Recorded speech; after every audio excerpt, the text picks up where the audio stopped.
Assalamualaikum warahmatullahi wabarakatuh.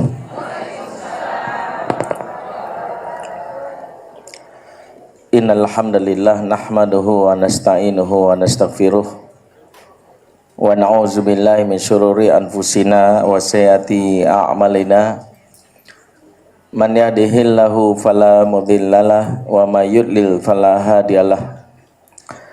Asyhadu an la ilaha illallah wahdahu la syarikalah wa asyhadu anna Muhammadan abduhu wa rasuluhu la nabiyya ba'dah wa la haula wa la quwata illa billahi wa ba'd. Akhwatal muslimah a'azakunallah jami'an, ibu-ibu alias mama ya, juga nini-nini yang mukanya cerah-cerah, ceria-ceria semua. Ini tanda saldo di rekeningnya masih banyak nih, insyaallah ya. Alhamdulillah, alhamdulillah ya. Ya, alhamdulillah masih rutin belanja online kayaknya. Alhamdulillah.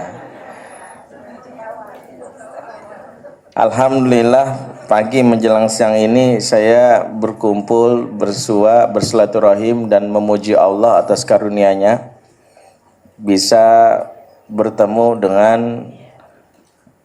makhluk ya, yang kau udah bilang yang sungguh memiliki nilai yang luar biasa dari zaman old sampai zaman now ya.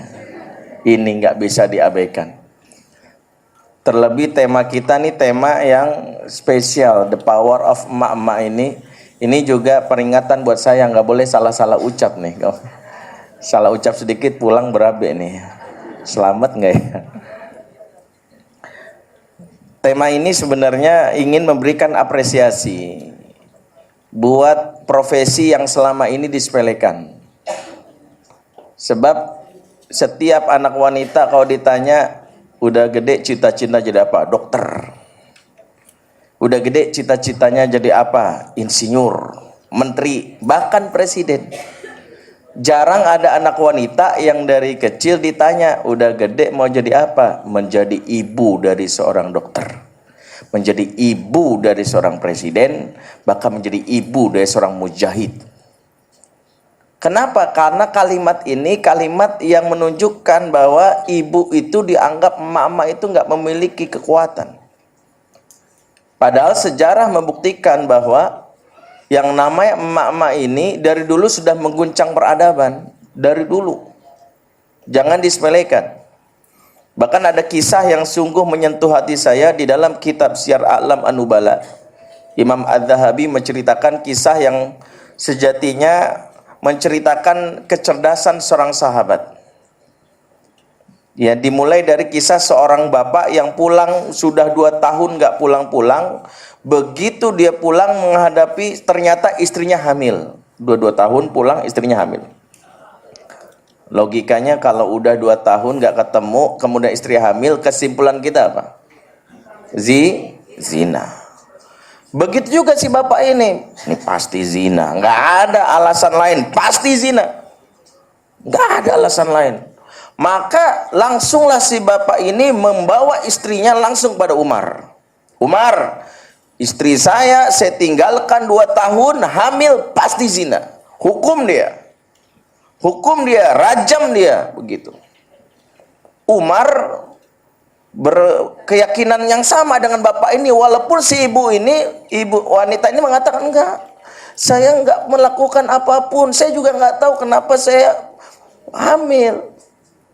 Si lelaki ini bilang, enggak mungkin lah roh aku mendatangi kamu setelah 2 tahun berpisah. Maka Umar pun dengan logikanya mengatakan bahwa hai ibu, tidak ada alasan lain kecuali hukum telah menjadikan engkau sebagai tertuduh berzina. Maka harus aku rajam. Datanglah seorang sahabat yang dikenal ahli fikih, yang dikenal sangat cerdas, Mu'az bin Jabal. Dialah yang akhirnya mengatakan, hentikan dulu wahai hukuman, wahai Umar. Ketahuilah, ibu ini bisa jadi memang hamil dari si suaminya yang sah, dan bisa jadi bayinya memang belum keluar sebelum waktunya yang Allah tetapkan. Yang kedua, bisa jadi kalaupun dia berzina, maka jangan kau bunuh bayi dalam kandungannya. Karena dalam hukum ketika seorang berdosa jangan sampai anak menanggungnya. Karena itu tundalah hukumanmu sampai ibu ini melahirkan, bahkan sampai menyusui. Itu keputusannya Muaz sebagai ahli fikih di masa tersebut. Maka Umar pun yang tadinya ada semangat ingin mempersiapkan hukuman buat si wanita ini, maka Umar akhirnya menyuruh dia pulang sampai dia selesai masa menyusui. Pulanglah engkau. Qadarullah setelah dia ibu ini pulang, nyata dia mules-mules ingin proses melahirkan.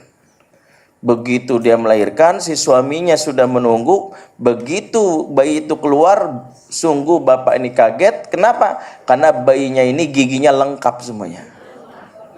Bayinya giginya lengkap dan mukanya mirip sama dia. Akhirnya nggak ada lagi keraguan, langsung diangkat tinggi-tinggi. Ibni, ini anak saya, nggak mungkin nih, ini anak saya. Merasa mantep. Kemudian juga terheran-heran istrinya, aku juga meyakini anakmu karena demi Allah aku tak pernah melakukan kecuali denganmu. Dan aku baru ingat sebelum engkau pergi meninggalkanku 2 tahun, aku sempat berdoa saat setelah kita berhubungan. Ya Allah, sekiranya engkau takdirkan aku hamil, aku ingin bayi dalam kandunganku lebih dulu melihat wajah ayahnya. Maka Allah tahan itu. Sehingga dalam kandungan itu sampai 2 tahun. Ini membuat sebagian ulama akhirnya membuat bab fikih. Bagaimana hukumnya bayi di dalam kandungan seorang ibu sampai 2 tahun, 3 tahun, bahkan 5 tahun. Nah, ada pembahasan tersebut. Setelah itulah Umar akhirnya berterima kasih. Mengucapkan berterima kasihlah kepada Muaz yang menyelamatkan bayi ini dan juga ibunya dari kebodohannya Umar.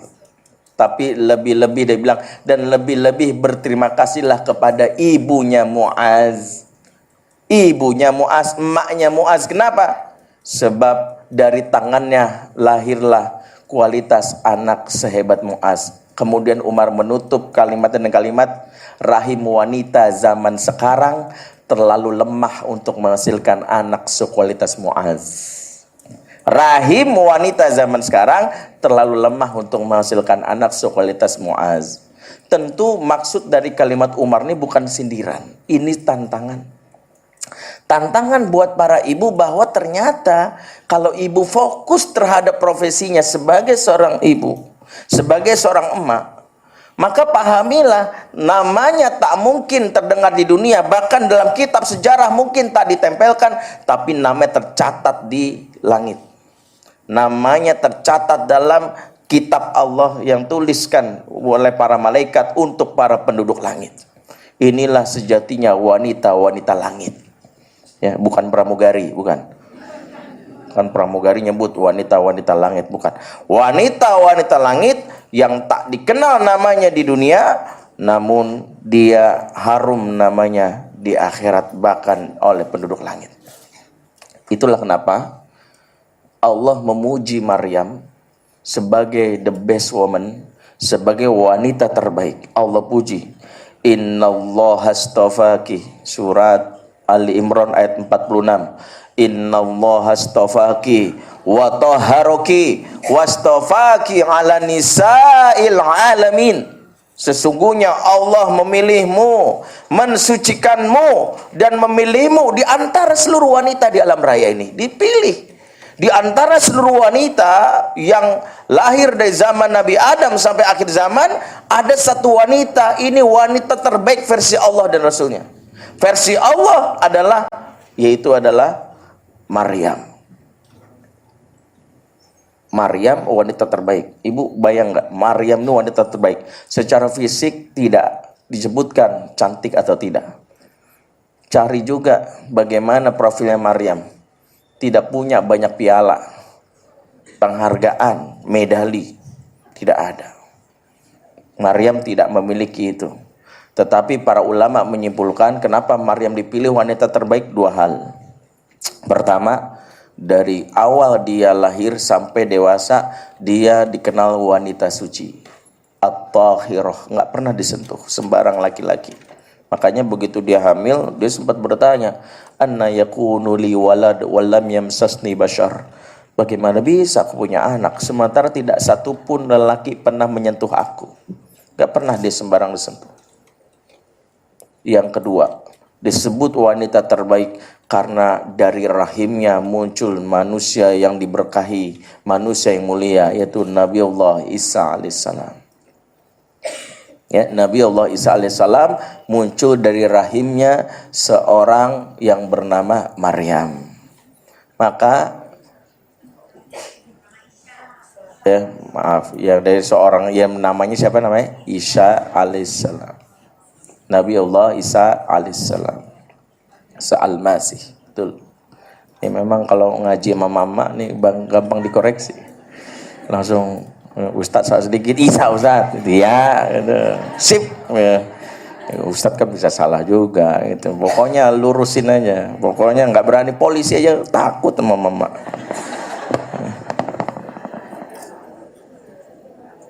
Saya sengaja ngetes, ini fokus nggak? Biasanya mama kan kalau lagi ngaji mikirin ntar arisan siapa yang dapet nih kan. Ya. Kocok segera, kocok gitu ya. Ternyata saya ngomong didengerin juga, alhamdulillah ya, masih didengerin. Maka dari sisi inilah kenapa kita ingin membahas bahwa memang ada sumber daya kekuatan dari emak-emak ini yang memang sejatinya jangan sampai hilang. Kekuatan inilah yang mampu mengguncang peradaban. Negeri kita nanti akan bangkit dari keterpurukan, akan mampu mengusir orang-orang yang justru ingin merusak karena ada emak-emak di belakangnya. Siap? Jadi jangan menyepelekan. Saya selalu ingatin emak-emak kalau udah beraksi kelar hidup lo kan gitu. Ini kan jangan disepelekan. Apalagi kalau serius menjadi mama. Dia punya anak, dia serius mendidik anaknya. Anak itulah yang kelak akan menjadi mujahid yang akan mampu menegakkan peradaban di Indonesia. Nama emak itu yang akan tercatat. Ya, walaupun tidak dalam sejarah manusia. Ya, kita bisa belajar dari misalnya seorang emak-emak bernama Nawar binti Malik. Anaknya bernama Zaid bin Sabit. Makanya ini fungsi emak-emak salah satunya yang memang harus dimiliki. The power of emak-emak apa? Ketika Zaid mendapatkan hadis Rasul, ada sahabat bertanya, ya Rasulullah, ayul a'mal afdal ya Rasulullah. Ya Rasulullah, amalan apa yang paling utama ya Rasulullah? Kemudian Rasul berkata kepada para sahabat, afdalul a'mal jihad fisabilillah. Amalan yang paling utama itu berperang di jalan Allah. Seorang anak berumur 7 tahun, riwayat lain mengatakan 10 tahun, begitu dengar hadis ini langsung punya gairah jihad. Bagi dia ini adalah salah satu cara untuk membuktikan bagaimana cita-cita terakhir dia, syahid di jalan Allah. Dia buru-buru pulang, diambil pedang milik bapaknya. Panjang pedangnya lebih panjang daripada badannya. Kalau tinggi dia 150, dia pedangnya 175. Bawa pedangnya aja nyengser, kata orang Betawi. Semangat, Rasul mau jihad. Rasul ngelihat, nggak mungkin lah. Secara semangat oke, tapi secara penampilan, secara persiapan nggak mungkin. Karena jihad bukan modal semangat doang. Ya, ada orang sakit asma mau jihad, ya Rasul, nggak bisa. Baru jalan 2 kilo pingsan, gitu. Baru long march itu. Karena harus ada persiapan. Rasul juga nggak ingin dia jadi beban. Kata Rasul, irji ala umik, pulang kamu ke ibumu. Anak ini belang, nggak Rasul, saya berjihad, pulang. Engkau masih punya ibu, pulang. Disitulah dia mengadu ke uminya, seorang wanita yang luar biasa, motivator handal. Umi ditolak jihad, nggak boleh sama Rasul. Tuh bayangin ya, ditolak jihad. Anak-anak zaman old tuh ditolak jihad, nangis. Anak zaman sekarang daftar pesantren disuruh emaknya, ternyata kuota penuh, malah senang. Mah kuota penuh mah, alhamdulillah. Jadi liburan bisa nonton SpongeBob seharian tuh, gitu. Bukannya mah Umi mah nggak boleh pesantren, kata Ustaz Baktiar kuotanya udah penuh mah. Langsung main nelpon UBN. Nah, 1 anak saya boleh. Udah, jangan. Ini nggak boleh, nangis anak ini. Ketika dia mengadukan uminya, disitulah uminya mengatakan, nah, apa ketika dia bilang nggak boleh jihad? Dia bukan seorang ibu yang mudah menjatuhkan. Kan ada ibu yang anak mengadu, mau jihad nggak boleh. Nah, jihad, kencing aja belum lurus kan tuh ya. Dan bobo sana ya, jangan lupa tuh pipis dulu, ntar ngompol. Nggak begitu. Dilakukanlah oleh kata ibunya. Nah, semangatmu untuk berjihad harus kau alihkan. Jihad dengan pedang memang belum layak engkau lakukan. Tapi kau bisa jihad dengan pena. Pelajari baca dan tulis. Saat ini umat Islam belum banyak yang bisa baca dan tulis. Yang kedua, hafalkan Quran. Tunjukkan kepada Rasul semangat jihadmu.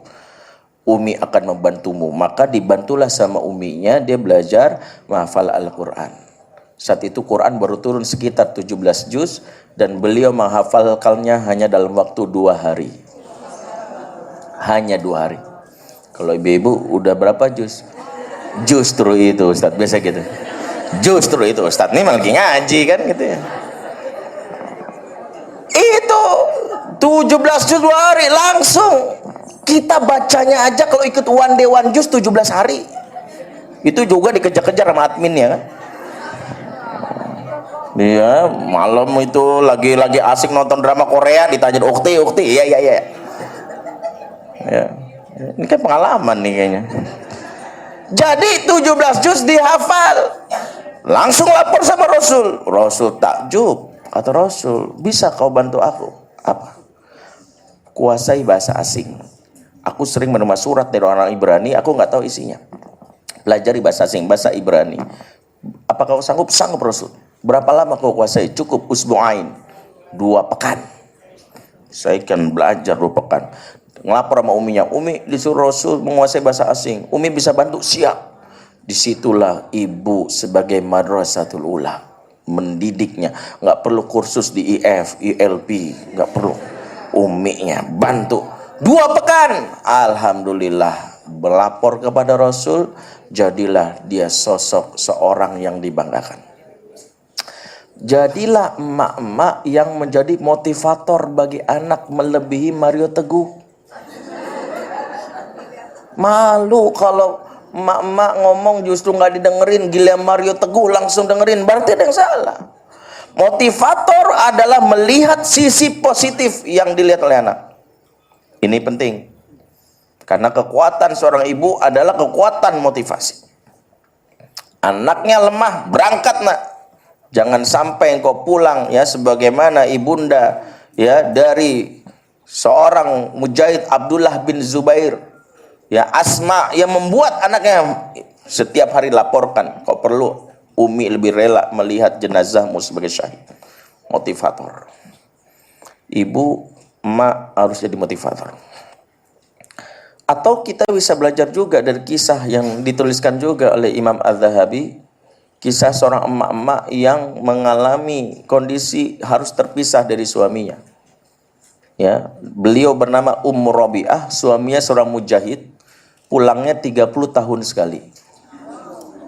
30 tahun sekali baru pulang. Jadi kalau Bang Toib 3 kali lebaran nggak pulang-pulang, Bang Faruh 30 kali lebaran nggak pulang-pulang. Beliau bernama Faruh. 30 tahun nggak pulang. Dan waktu dia sebelum berangkat jihad, karena memang ini gen jihad itu, gen mujahid itu emang ada di keluarga mereka. Maka begitu dia untuk mau berangkat, malam itu dia bilang sama istrinya, besok aku berangkat, aku akan meninggalkanmu untuk menjemput syahid. Dan kalau aku syahid, pahala syahidku aku distribusikan kepada seluruh anggota keluargaku, termasuk engkau. Maka istrinya mendukung. Namun dia tidak ingin membiarkan istrinya bersedih, maka dia berikan uang ya hasil gonimah yang dia peroleh dalam keadaan perang sebelumnya.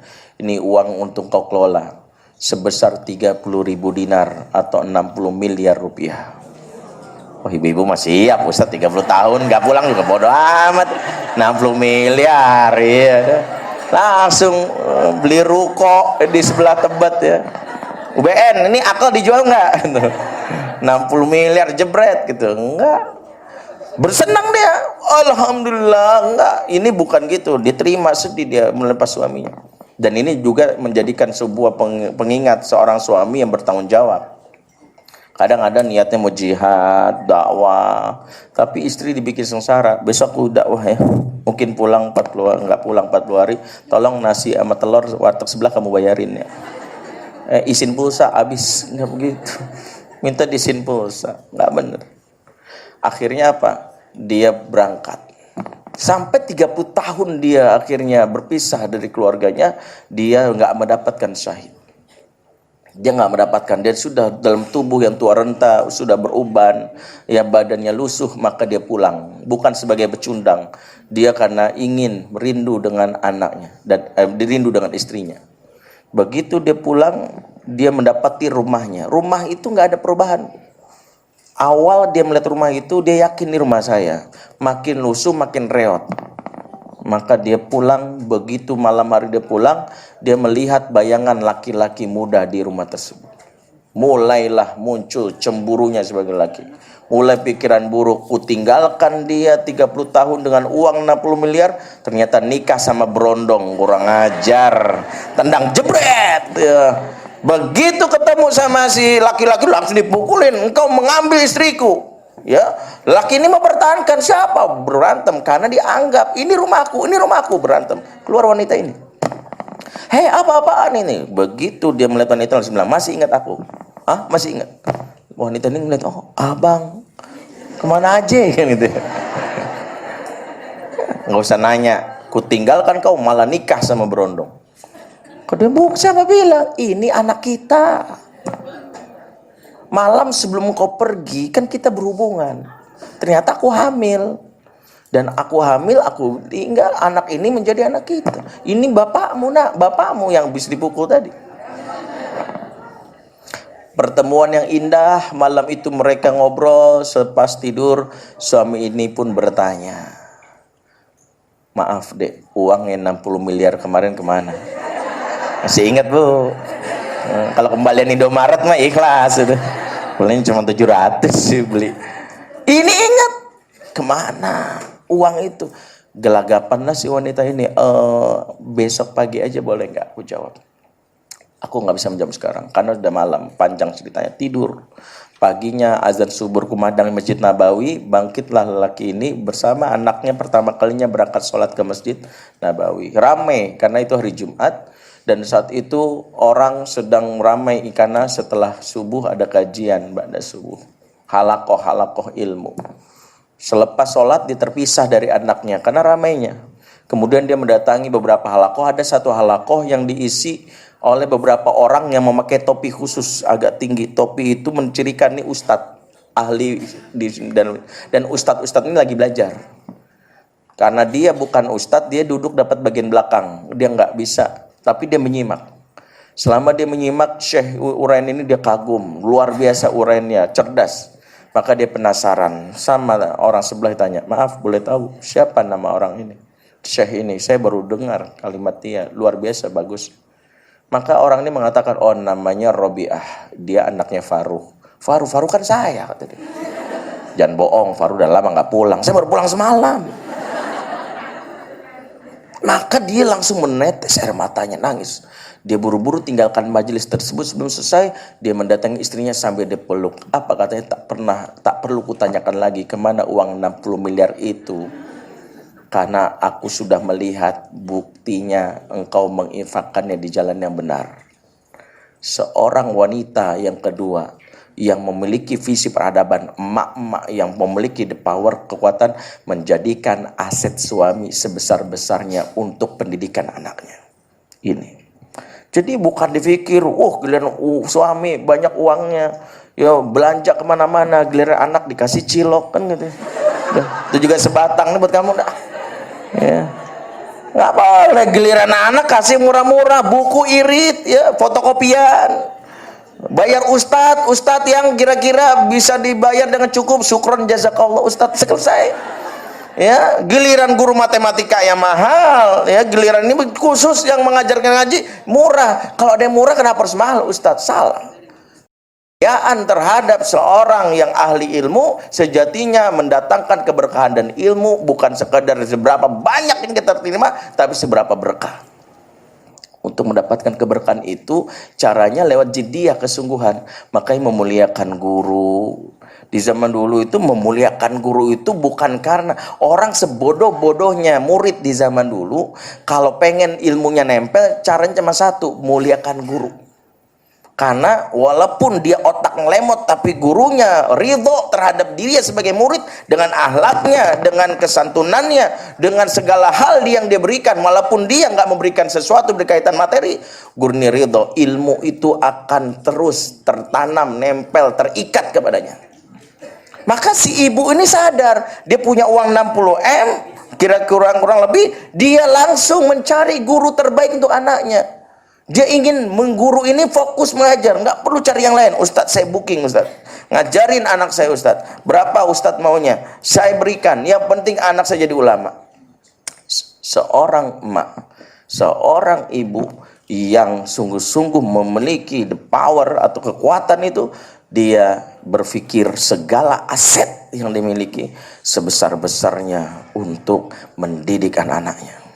Ini paradigma yang harus diteruskan. Jadi jangan justru kebalik. Ya, giliran untuk diri, giliran untuk rumah, untuk yang lain besar. Untuk anak irit mungkin. Bukan dalam pengertian royal untuk urusan terkait dengan fisik, bukan. Pikirkan pendidikannya. Pikirkan bagaimana jalannya. Dia butuh buku, maka belanja buku harus lebih besar daripada belanja makanan. Seharusnya. Kita akan lihat salah satu pos anggaran yang menunjukkan kualitas sebuah keluarga, seberapa besar pos tentang urusan pendidikan. Posnya, buku dan segalanya itu, lihat seberapa besar pos itu dibandingkan urusan perut. Jadi kalau dalam pos penganggaran kita, ibu-ibu nih sebagai menteri keuangan di rumah, kalau pos ibu tentang urusan perut, makan, leha-leha, senang-senang itu mungkin lebih dari 50%. Sementara pos berkaitan dengan pendidikan, buku nggak pernah nambah setiap bulannya. Ya, tidak ada apresiasi buat guru, tidak ada yang namanya mencoba untuk menambah skill anak-anak itu. Anak ibu akan segitu-gitu aja. Ya, sekali lagi, aset. Ibu pertama motivator, yang kedua harus sebagai seorang yang namanya pengelola aset dari suami. The power of mama. Atau dalam konteks yang kontemporer, cerita ini sering saya bagikan. Seorang emak harus memiliki kemampuan mengelola lisan. Ada cerita yang sudah sering kita dengar, seorang syekh yang dulunya nakal luar biasa, bandel. Kita tahu maknya itu masak, dia apa yang terjadi? Malah merusak ya. Maknya lagi masak di dapur, tamu datang, melayani tamu, dihabisin semua makanan. Semuanya. Marah maknya kan? Langsung, sini, ta'al anta ya Abdurrahman namanya. Langsung sini kamu. Langsung, ukhruj antal haram, keluar kamu masjidil haram. La'allaka imamam masjidil haram, biarin kamu, ibu laknat kamu jadi imam masjidil haram. Tuh, lisan seorang ibu. Makanya Syekh Abdurrahman ini yang nanti yang kita kenal Abdurrahman As-Sudais ini, dia ceritakan waktu berkunjung nih, saya ini buah dari kemarahan ibu saya. Ibu lupa lisan ibu tuh keramat. Semarah-marahnya ibu, latihan dari sekarang. Latihan supaya baik. Anak ngeselin banget, ya Allah, biarin kamu jadi presiden pengganti Jokowi. Sebel. Gitu. Gitu. Setiap marah ganti dengan lisan yang positif. Ini butuh latihan. Karena kadang spontan. Saat itulah malaikat dalam sebuah hadis menanti apa nih yang diucapin ibu nih? Apa yang diucapin ibu nih? Kalau yang diucapin itu sesuatu yang buruk, diaminkan oleh malaikat, maka menjadi diijabah oleh Allah. Kalau sesuatu yang baik, maka menjadi sesuatu yang baik. Ini jangan sepelekan. Makanya sering, maaf ibu-ibu, nini-nini atau apapun, jika menghadapi masalah yang terkait dengan rumah tangga anak-anak, sebagian besar saya selalu bilang, datangi ibumu, jangan-jangan ada kekesalan ibumu yang terlontarkan tanpa sadar. Kalau ibumu ridho, insya Allah. Pernah ada yang datang ke saya, Ustaz, saya berapa kali ta'aruf seorang akhwat nih ya, gagal Ustaz. Saya juga bingung Ustaz, kenapa Ustaz gitu. Masih punya ibu nggak? Masih. Datangi ibumu, coba lihat adakah ganjelan di hati. Jangan-jangan ada yang dia ganjel di hati tanpa sadar terlontar lewat lisan. Maaf, kadang mama itu nggak sadar ngomongnya gini, biarin kamu, perawan tua kamu. Ada. Walaupun awalnya bercanda, kesel, tidak ditarik itu. Tidak ditarik, tidak beristighfar, mungkin bercanda. Kamu kok begini terus, siarin kamu gitu, Kang Gojek kamu. Bener anaknya S3 lulusan ITB, Gojek juga akhirnya. Maaf, bukan berarti menyepelekan, bukan. Ini karena kadang ada yang sering kita sepelekan. Ibu-ibu, pahamilah, selalu saya ingatkan, lisan ibu itu keramat. Marah, bercanda, dan segala emosi yang ibu miliki, latihan. Itu sumber kekuatan. Sumber kekuatan yang kalau Allah sudah ijabah, itu akan merubah dunia. Makanya waktu saya dulu ngisi pengajian, saya seorang jenderal. Jenderal ini cerita gitu. Dia bilang, Ustadz, terima kasih tausiahnya, saya mengingatkan nasihat Ustadz itu kepada ibu saya. Ibu saya dicerita tidak bisa bahasa Indonesia, tidak pernah sekolah. Dia tinggal di kampung, dan kata jenderal ini dulu setiap hari ibu saya selalu menerima laporan dari tetangga tentang kenakalan saya. Hampir tiap hari. Hari ini ada laporan ke ibu saya, ada tangan anak tetangga patah sama saya. Besok ada jendela tetangga pecah. Ketiga, kebun yang saya rusak. 4, ada selalu saya. Setiap tetangga udah gregetan gitu, ini anakmu gitu, pakai bahasa Jawa. Anakmu tuh, didik anakmu gitu. Ibu ini cuma minta maaf. Maafkan anak saya, maafkan. Setiap anaknya pulang, tidak marah-marah, cuman diusap kepalanya sambil ngomong pakai bahasa Jawa, saya nggak bisa. Dia bilang apa? Mudah-mudahan sudah besar kamu jadi jenderal. Sudah besar kamu jenderal, nak. Sudah besar jadi jenderal. Selalu kalimat itu. Sudah besar kau jadi jenderal. Tahu apa yang terjadi? Saya lulus dari kuliah, dari sekolah, pengen daftar ke UGM, ditolak, nggak lulus. Dapat usulan masuk ke Akmil, ikut. Akhirnya karir saya moncer, naik. Qadarullah tahun 98, Allah menghendaki dia menjadi Panglima TNI yang berasal dari TNI Angkatan Darat. Beliau bernama Jenderal Subagio HS, asal Piungan. Saya ingat betul, beliau pernah bilang, saat pertama kali angkat jadi jenderal, beliau katanya berbicara depan podium, sambil bilang kepada para prajurit itu, saya berdiri di sini karena doa dari emak saya. Emak saya menjaga lisannya saat marah. Kemudian dia keluarin dompet, isinya itu foto emaknya yang sudah lusuh dicium. Ini malaikat dalam hidup saya. Seandainya saat saya melakukan ulah, dia terlontar satu saja kalimat, jadi preman kamu, mungkin saya sudah ada di Nusa Kambangan. Allah mengirimkan malaikat ini dalam hidup saya. Lisannya terjaga, sehingga selalu berbuah harap jadi jenderal. Sehingga jadilah saya seperti yang kalian lihat. Maka salah satu bentuk cinta saya, seandainya Allah takdirkan ibu saya masih hidup, saya ingin sujud di hadapan ibu saya. Makanya hampir setiap ruangan kerja dia itu selalu ada foto seorang wanita pakai kerudung, ya. Itu foto yang sudah di remake, dibikin ulang. Itu foto ibunya. Itu Jenderal Subagio HS. Maka kita lihat dahsyatnya kekuatan emak ini. Lisan yang terjaga terus-terusan, tak pernah putus dalam harap. Tak pernah sekalipun keluar kalimat negatif. Jika ada, dia tahan. Seraya dia mengucapkan kalimat seperti Yusuf kepada saudaranya dalam surat Yusuf ayat 92, la tathriba alaikumul yaum, hari ini tak ada caci maki untuk kalian, untuk kamu, nggak ada nak, nggak ada. Kamu pernah menyakiti mama, tak ada satupun caci maki. Maka inilah yang harus kita pahami. Dari 3 contoh ini sebenarnya itulah buah dari sifat wanita sebagai seorang ibu yang Rasulullah abadikan dalam sebuah hadis. Ini penjabarannya berdasarkan hadis ini. Dalam hadis riwayat Abu Daud dan An-Nasai, Rasul bilang bagaimana ciri wanita idaman. Dan wanita idaman itu yang nanti, yang buahnya yang 3 kisah yang tadi saya sebutkan. Rasul bersabda, hadisnya singkat, tazawwajul wadudal walud. Ini kan resep yang Rasul kasih tahu kepada setiap laki-laki, termasuk ibu kalau mencari mantu, ya. Kata Rasul, cukup nikahilah olehmu wanita yang punya 2 sifat. Yang pertama al-wadud, yang kedua al-walud. 2. Wadud, walud. Ya. Wadud ini nanti selimut atau sifat al-walud. Walud itu artinya subur.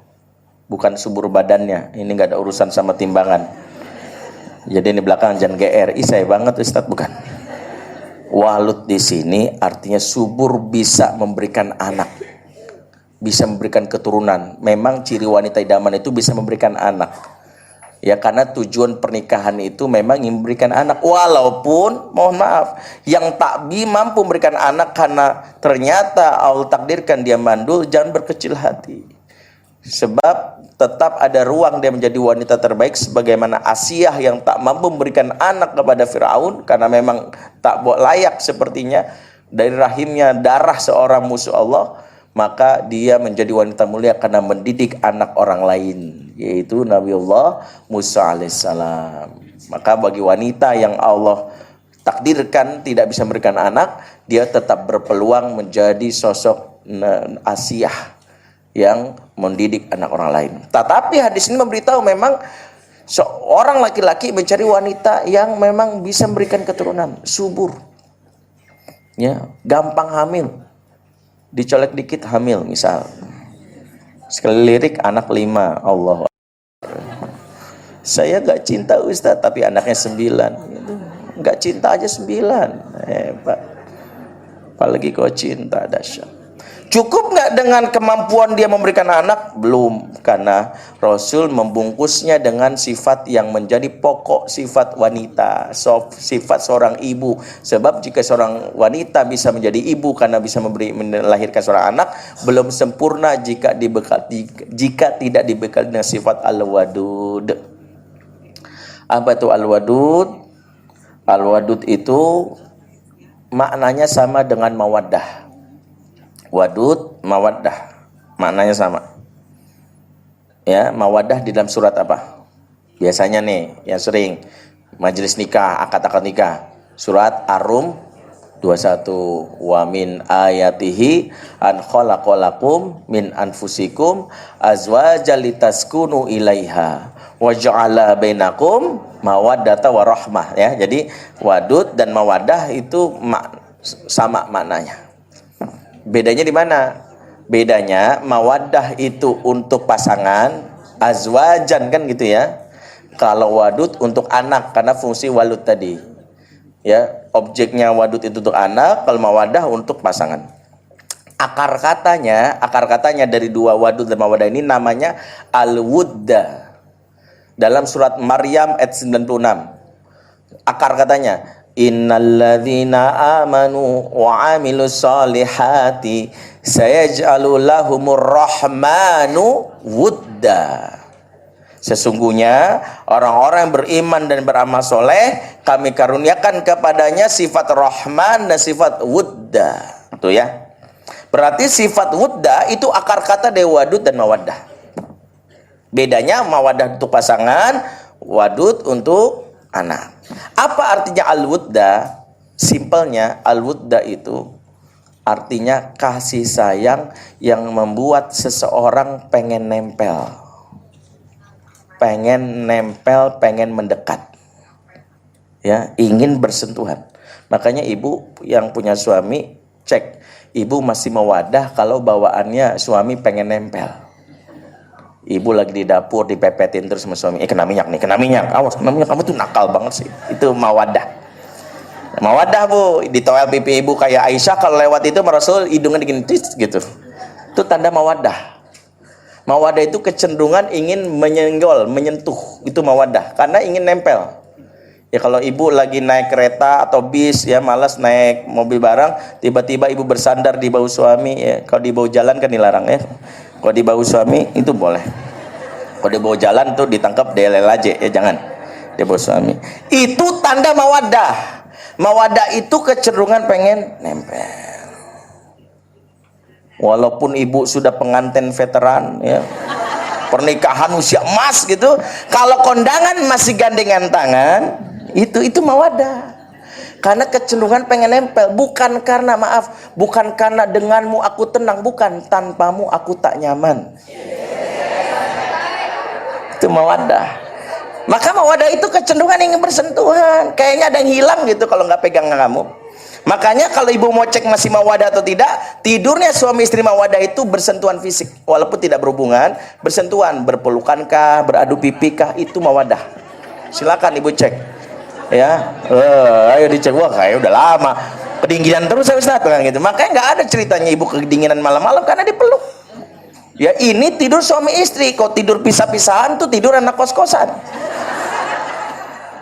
Cek ya, habis ini pulang ya. Gue mau, kayaknya gue nggak mau ada gitu. Selama ini kan tahu istilahnya kan, sakinah, mawadah, rahmah. Ini baru definisi mawadah doang. Definisi sakinah itu 13 saya temukan dalam Al-Quran. Itu mawadah, baru mawadah. Mawadah, oh nempel, iya. Jadi kalau ibu masih sering ya, ibu lagi belanja di mall, digandeng. Kalau ini antara mawadah dan biar nggak keliaran kemana-mana. Nah, ini beda. Kalau ini perpaduan antara romantis dan ekonomis. Kan bener, kalau wanita harus digandeng belanja supaya gampang nyari rute keluar.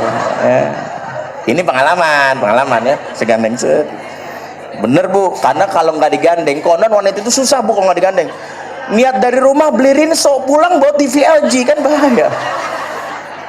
Nah kan harus digandeng gitu. Suami, masya Allah, suamiku romantis, bukan romantis mengamankan dompet.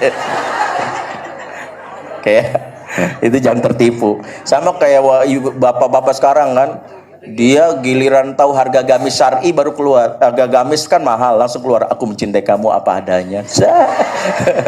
Setelah tahu, dilihat, dicek ya, ternyata 4 juta 5 juta. Dek, aku mencintai kamu apa adanya, karena tahu bahwa biaya perawatan mahal gitu ya. Oke, kita tinggalkan mawadah ya, ibu cek masing-masing deh ya. Iya ya gitu ya. Oke, sekarang wadud. Berarti wadud itu artinya apa bu? Sama, wadud itu kecenderungan anak pengen nempel. Itulah ibu yang awal-awal akan sukses, the power of mama. Dengan wadud itulah anak merasa nyaman. Bawaannya mama, dan itu wajib khusus kalau ibu punya bayi, itu harus dilalui di umur 0 sampai 2 tahun. Para pakar parenting menyebutnya fase ini disebut fase dependent. Fase tergantung. Maka di umur-umur ini anak wajib tergantung sama ibunya. Apa-apa mama. Pulang kita dari sini punya anak itu tiba-tiba, Dek ganti pampersnya dulu sama Mbak lagi. Nggak mau, maunya sama mama. Mama mau istirahat sebentar capek. Maunya sama mama. Pernah ngalamin nggak? Itu benar dan wajib. Seorang ibu indikatornya adalah anak harus merasa nyaman. Makanya apa-apa mama. Di umur-umur inilah justru nggak boleh anak terlalu cepat mandiri, nggak boleh. Maka jangan GR kalau ada anak umur 1 tahun bangun tidur bikin kopi sendiri. Di-upload Instagram kita, nih anak gue, gitu. Di caption saya, Ustadz nih anak saya. Jangan GR bu, ntar dia umur 3 tahun minta ngekos di samping TK. Mau? Anak harus mandiri, itu nanti awal-awal harus tergantung. Kenapa? Karena fase ini dia sedang terjalin ikatan batin khusus dengan ibunya. Makanya Al-Quran memberikan petunjuk kenapa salah satu tahapan yang harus dilalui seorang ibu ketika mendidik anak itu menstimulan organ-organ yang pertama kali aktif. Apa saja itu? Surat An-Nahl 78, silakan lihat. Surat As-Sajdah ayat 9 juga ada. Surat Al-Ahqaf ada, surah Al-Mu'minun ada. Saya nggak begitu hafal ya. Saya bukan Ustadz Adi Hidayat ya, nggak tahu tata letaknya di mana. Ya, cari sendiri gitu ya. Ya, beliau kan cerdas ya, saya mah ya ngaco-ngaco dikit lah gitu ya. Oke. Surat Al-Nahl 78 Allah katakan, ini sebagai contoh ya. Wallahu akhrajakum min butuni ummahatikum la ta'lamuna syai'a wa ja'ala lakumus sam'a wal absar wal afidah la'allakum tashkurun. Allah keluarkan kamu dari perut ibumu dalam keadaan tidak tahu apa-apa. Dan Allah menjadikan pendengaran, penglihatan dan hati agar kalian bersyukur. Ayat ini pengulangannya di ayat yang lain selalu polanya sama, pendengaran, penglihatan, hati. Pendengaran, penglihatan, hati. Ayat ini coba ibu pahami dan tadaburi. Kenapa Allah mengurutkannya pendengaran, penglihatan, hati? Sebab ini ada pesan buat para ibu, termasuk buat para ayah. Siapa yang waktu kecil sering didengar suaranya, sering dilihat wajahnya oleh anak, itu yang akan mengikat hati anak. Maka kalau di umur-umur awal sering ditinggal, jarang diajak ngobrol, ibu netain anak sambil WA-an gitu. Udah belum? Udah belum? Bukan, bener. Ini nggak bener. Kalau netein itu tinggalkan aja ngobrol, adik sayang ya Allah. Kenapa? Dia harus sering dengar suara kita. Bahkan Rasul mencontohkan kalau bicara sama bayi khusus di bawah 6 bulan, buat nenek dan buat para mama, kalau ngomong sama bayi bawah 6 bulan itu harus beradu muka dengan muka. Rasul kalau ngomong sama cucunya yaitu Umamah, itu bakal menjulurkan lidahnya. Dan ketika menjulurkan lidah, kelihatan ujung lidah Rasul yang merah, Umamah tertawa. Kenapa? Karena saat Rasulullah berbicara dengan face to face ini, Rasulullah sedang berupaya supaya wajah Rasul di-scan oleh cucunya. Di-scan paling sering muncul di kepalanya. Dan itulah fungsi ortu, harus sering di-scan. Maka kenapa? Harus beradu muka dengan muka. Karena menurut penelitian, bayi di bawah 6 bulan jarak pandangnya maksimal 30 cm. Maka kalau mau bayi nggak boleh dari jauh. Adek, itu siapa tuh? Dia bengong. Harus beradu muka supaya sering di-scan. Ketika ibu sudah sering di-scan, maka setelah 6 bulan anak mengalami fase namanya takliful qulub atau emotional bonding atau bahasa lainnya attachment. Disinilah mulai ibu mengalami fase yang harus dilalui namanya bau tangan. Jangan malah merasa gundah. Justru ibu jangan GR kalau punya bayi bergilir. Maaf, bayi bergilir itu setelah 6 bulan sama siapa aja mau. Ini menunjukkan lemahnya ikatan sama emaknya yang membuat dia gampang jadi korban pelecehan seksual. Karena dia nggak bisa membedakan ini mamahnya pengasuh utama, ini nenek sebagai pengasuh kedua, ini sebagai misalnya pembantu ya, dan orang asing dia nggak bisa bedain. Jadi kalau dari 6 bulan sampai 2 tahun bayi itu nggak mau gendong sama yang lain karena orang baru, itu normal. Jangan dianggap ya Allah capek banget, itu wajib ibu lalui. Kenapa? Karena dia sedang ingin verifikasi. Makanya ibu kalau pengen tahu kekuatan ibu, ikatan ibu sama anak gampang. Anak bayi 6 bulan ke atas itu sampai umur 2 tahun, katakan 1 tahun, tes aja tuh diri dia di sini. Ibunya berbaris di situ bersama beberapa artis cantik, ada Reisha, ada Isyana, Laudia Cynthia Bella, terus siapa lagi? Ya, ada Siti Nurhaliza. Oke, tes anak ini.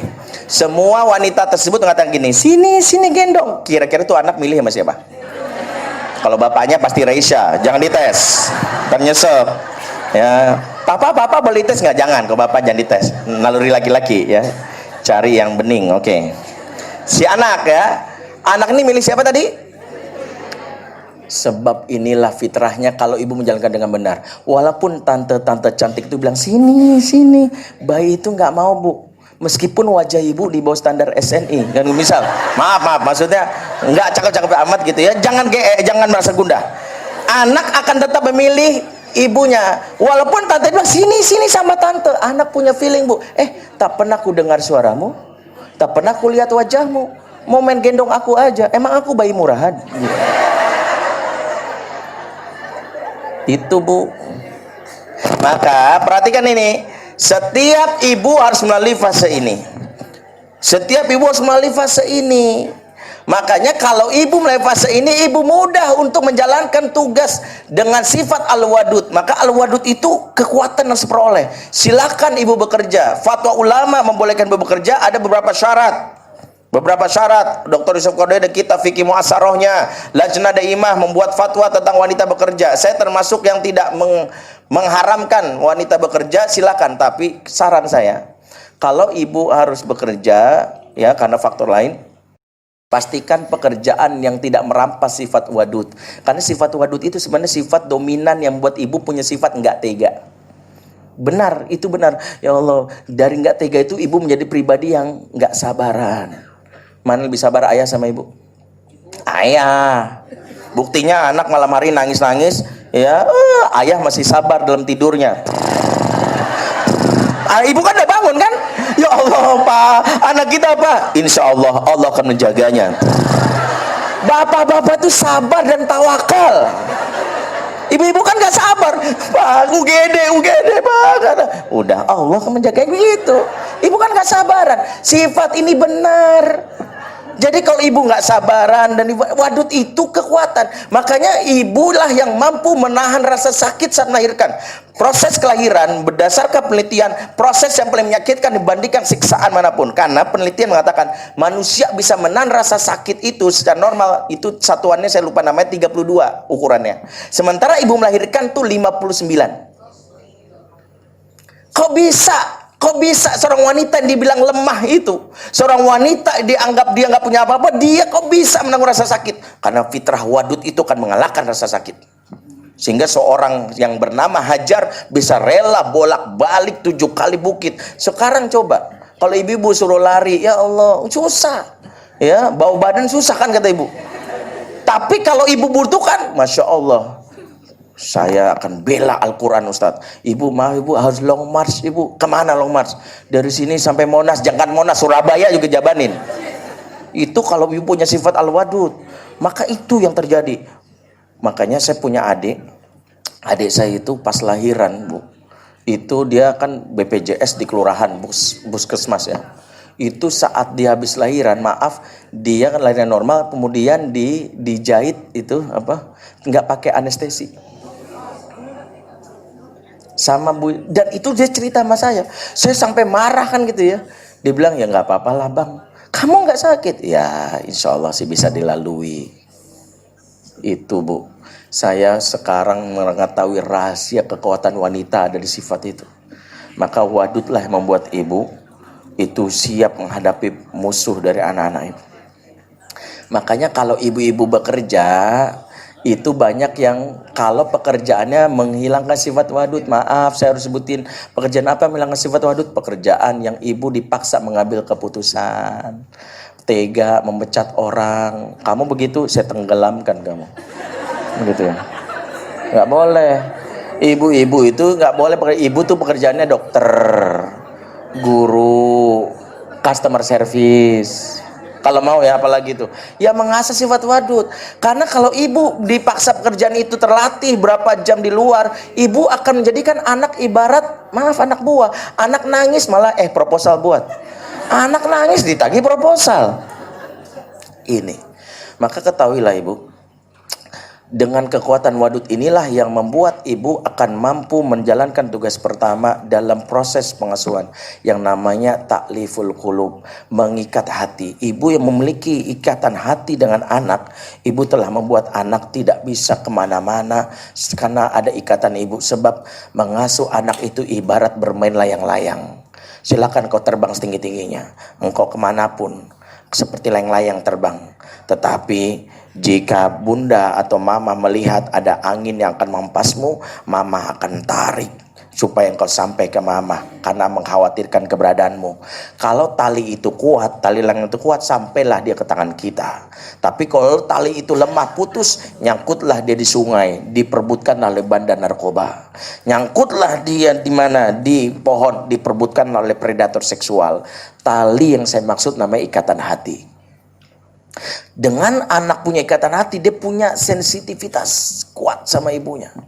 Pulang dia misalnya dari kuliah lupa handphonenya kebetulan mati, tiba-tiba pulang ibunya nangis pojokan, langsung menyesal, bunda maafin aku ya bunda, aku tadi lupa izin, bunda jadi sedih. Padahal ibunya nangis gara-gara nonton drama Korea.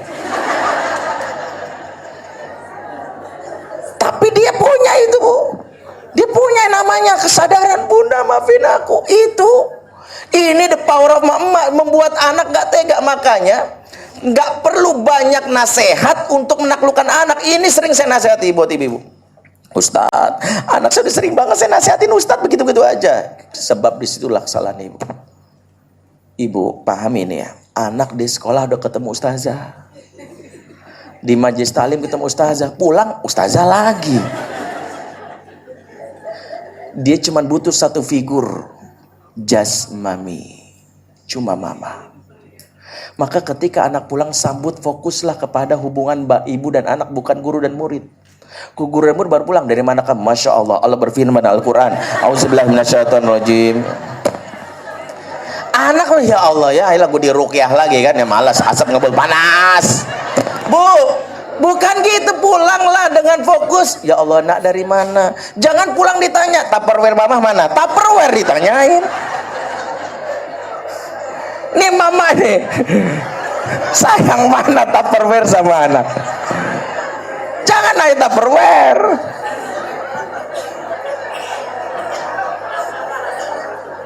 Ketika seorang ibu, nih perhatikan, Umi Tatum itu cerita ya, waktu itu di sebuah forum dia cerita, dia punya anak yang kita tahu almarhum Ustadz Jeffrey, semoga Allah ampuni dosa-dosanya.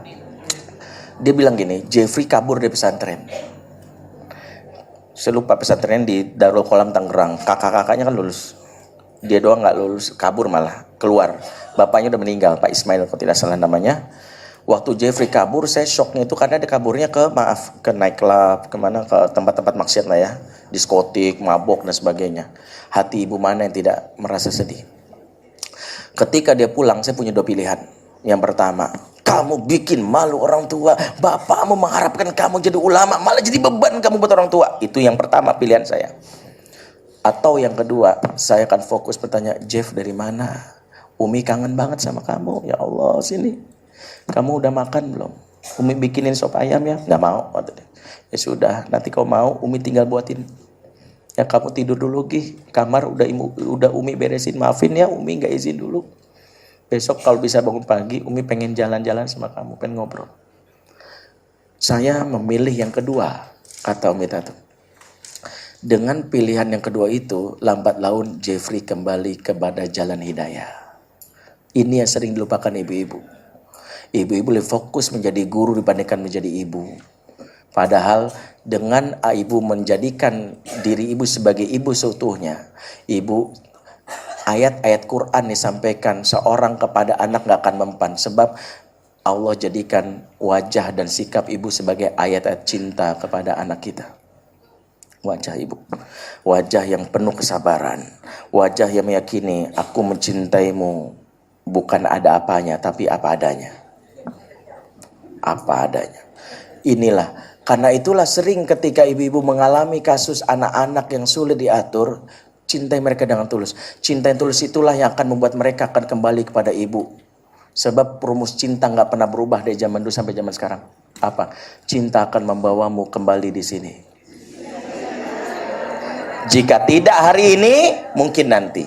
Tidak hari ini, tapi nanti. Percaya, nggak hari ini bu. Karena janganlah ibu keluar dari fitrah itu. Kenapa? Karena nasihat itu ada masanya, belum saatnya. Sebab kaidah pendidikan itu begini, Bu. At-ta'lif qabla ta'rif, at-ta'rif qabla taklif, at-taklif qabla tasyrif. Nah, ini pembahasannya panjang, nggak saya bahas ini. Artinya apa? Ikat hati dulu sebelum dikenalkan. Kenalkan dulu sebelum dibebankan. Makanya saya belajar dari emak saya. Dan itu saya juga terapkan kepada istri saya. Saya punya emak. Saya manggilnya emak. Demi Allah saya manggilnya emak. Emak saya nggak lulus SD. Orang Minang. Nggak pernah ikut workshop parenting. Ya karena dulu emang nggak ada. Ya, saya waktu SMP. Saya boleh dibilang waktu SMP berprestasi tapi agak bandel. Agak bandelnya gini. Saya ikut pergaulan anak-anak muda yang nongkrong malam-malam. Saya biasanya nongkrong di Mall Pondok Gede. Main gitar, ikut ngerokok. Teman-teman saya ngerokok, teman saya mabok. Alhamdulillah karena doa mak saya nggak ikut. Ya, teman saya ikut nyobain pil Nipa, Megadon, Koplo, saya nggak nyobain. Tapi setiap malam saya nongkrong. Satu yang saya ingat adalah bapak saya kan keturunan ulama. Ketika bapak saya tahu kabar ini, marah dia. Karena bikin malu kan keluarga. Begitu saya pulang, saya ingat betul bapak saya marah, dia ambil ikat pinggangnya. Begitu saya sampai, langsung bapak saya bilang, sini kamu. Nah disitulah saya kaget ketika bapak saya menggampar. Tahu apa terjadi? Mak saya keluar dari kamar memeluk saya. Dan itu yang membuat punggungnya sampai kena. Bah! Mak saya memeluk saya sampai bilang, dan kalimat yang saya ingat itu adalah dia begini, jangan pernah pukul anakku. Jangan pernah pukul anakku. Sampai bapak saya tuh bingung karena kena sengaja, dia bilang, pergi kamu. Aku bukan marah sama kamu, aku marah sama anak ini gitu. Enggak. Aku yang melahirkannya, aku yang menanggung rasa sakitnya. Kau tega menyakiti. Itu yang saya ingat. Saya ingat betul ibu saya meluk saya, melindungi layaknya saya bayi yang baru harus dilindungi. Bapak saya itu sampai bilang gini, pergi kamu. Kurang ajar anak ini, bikin malu. Enggak. Kalau kamu memarah, marahi emaknya. Nih, emaknya yang gak mampu mendidiknya. Kau marahi aku. Jangan pernah sakiti anakku.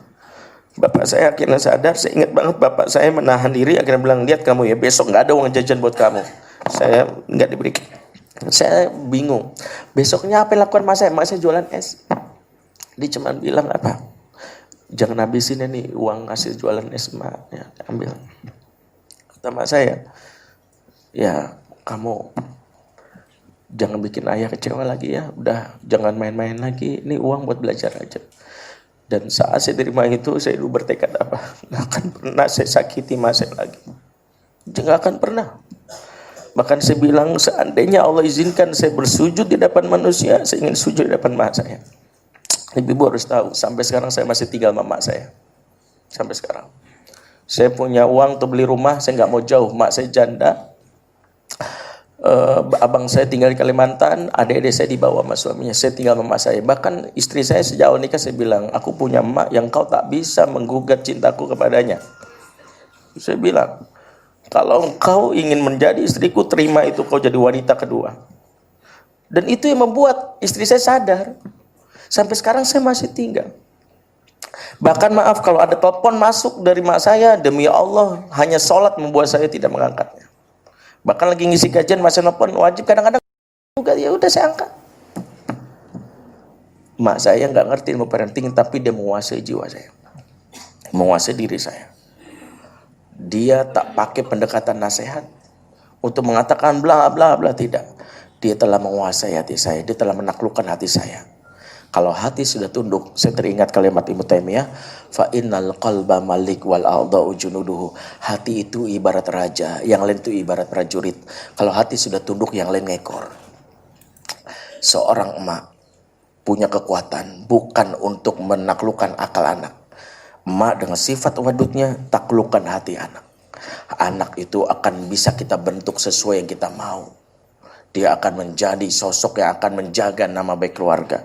Dia akan terbang sesuai dengan keinginan ibunda. Dia akan mudah diarahkan melesat. Karena emaknya yang mengikat hatinya telah memegang kendalinya. Pergilah kau, ibarat tali kekang kuda. Dipegang tali kekangnya ke arah barat, ke arah timur. Itulah anak kita. Dia akan menjadi sosok hebat tergantung emaknya. Sifat wadud itulah kata kuncinya. Tapi karena waktu yang membatasi, saya mohon maaf. Mungkin bisa kita lanjutkan di lain waktu pembahasan the power of emak-emak ini. Mudah-mudahan ini suatu yang bermanfaat. Mohon maaf, lain waktu lanjutkan. Subhanakallahumma bihamdik, asyhadu an la ilaha illa anta astaghfiruka wa atubu ilaik. Wassalamualaikum warahmatullahi wabarakatuh.